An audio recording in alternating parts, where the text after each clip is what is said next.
میں نے کہا دوبارہ جاؤ، ایک بار نہیں، 2 بار نہیں، 100 بار جاؤ، میں رسول اللہ کا نوکر ہوں، میں نوکری کر کے کھاتا ہوں، جھوٹ بول کے نہیں کھاتا، میں حضور کے نام پہ جھوٹ بولوں گا؟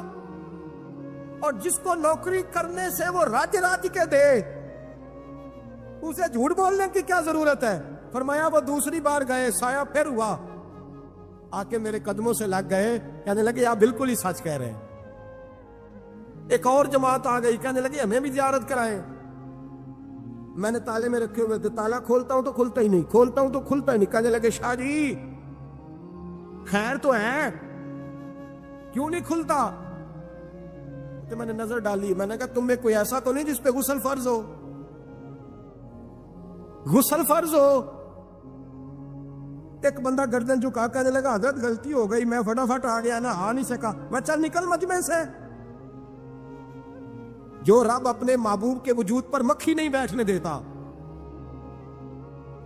جس نے محبوب کا سایہ نہیں بنایا کہ کسی کا پیر نہ آ جائے، وہ محبوب کے منہ مبارک کے قریب ناپاک آدمی کو آنے دے گا؟ نکل۔ کہتے مجمع سے نکلا، میں نے چابی لگائی تو تالا فوراً ہی کھل گیا۔ واللہ وہ سن لیں گے، فریاد کو پہنچیں گے ہم۔ اتنا تو ہو کوئی فریاد کرے دل سے۔ نبی کریم سید عالم نور مجسم صلی اللہ تعالی علیہ وسلم کسی کو روتا دیکھ کے رو پڑتے تھے، کسی کو روتا دیکھ۔ حضرت ابوبکر صدیق رضی اللہ تعالیٰ عنہ ارشاد فرماتے ہیں میں حضور کے ساتھ تھا، ایک میدان سے ہم گزر رہے تھے تو ساتھ ہی ایک باغ تھا، وہاں بڑا رش تھا، لوگ بڑے اکٹھے تھے، بہت سارے لوگ جمع تھے۔ نبی پاک صلی اللہ علیہ وسلم نے فرمایا ابو بکر پتہ کرو کیا ہوا۔ جناب صدیق اکبر رضی اللہ تعالیٰ عنہ تشریف لائے اور واپس جا کے عرض کرنے لگے یا رسول اللہ صلی اللہ تعالی علیہ وسلم، ایک اونٹ پاگل ہو گیا، لوگوں کو کاٹ رہا ہے، لوگ اس کو گرفتار کرنے کی کوشش کر رہے ہیں، کسی کے ہاتھ میں ڈنڈا ہے، کسی کے ہاتھ میں رسا ہے، کسی کے ہاتھ میں نیزہ ہے، قابو نہیں آ رہا۔ نبی پاک صلی اللہ علیہ وسلم نے فرمایا چلو میں چلتا ہوں۔ حضرت صدیق اکبر عرض کرنے لگے یا رسول اللہ صلی اللہ علیہ وسلم، وہ پاگل ہو گیا، وہ کاٹتا پھر رہا ہے، آپ مہربانی کریں، وہ تکلیف دے گا۔ فرمایا ابو بکر مجھے جانے دو۔ جناب صدیق اکبر فرماتے ہیں نبی پاک صلی اللہ علیہ وسلم تشریف لائے اور حضور جیسے ہی کھڑے ہوئے نا، اونٹ حضور کی طرف بھاگا، نبی پاک کی طرف لپکا، وہ میں بھی ڈرنے لگا، جتنے لوگ تھے پریشان ہونے لگے، دوڑا آیا اونٹ، ہم سب پریشان تھے لیکن محبوب کے چہرے پر بڑا ہی اطمینان تھا۔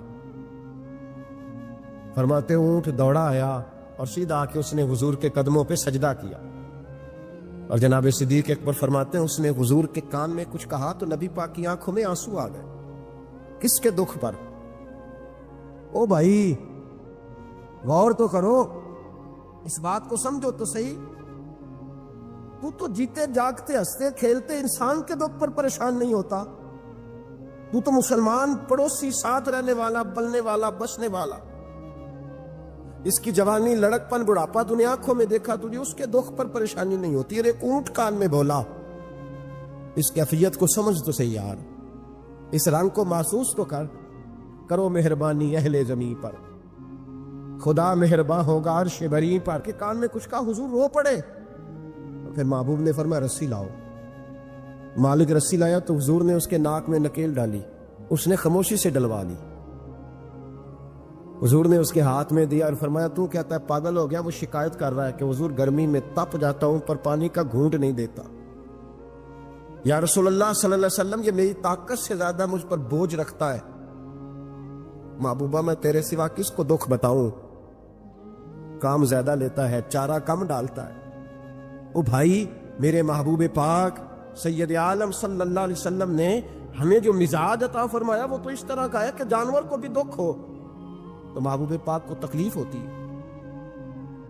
صحابہ فرماتے ہیں کہ 2 آدمی گھوڑے پہ بیٹھے تھے، غور کرنا میری بات پر، 2 آدمی گھوڑے پہ بیٹھے، کدھر سے آ رہا ہے کدھر سے جا رہا ہے، رستے میں ملاقات ہوگی تو گھوڑوں پہ بیٹھے آپس میں باتیں کر رہے ہیں،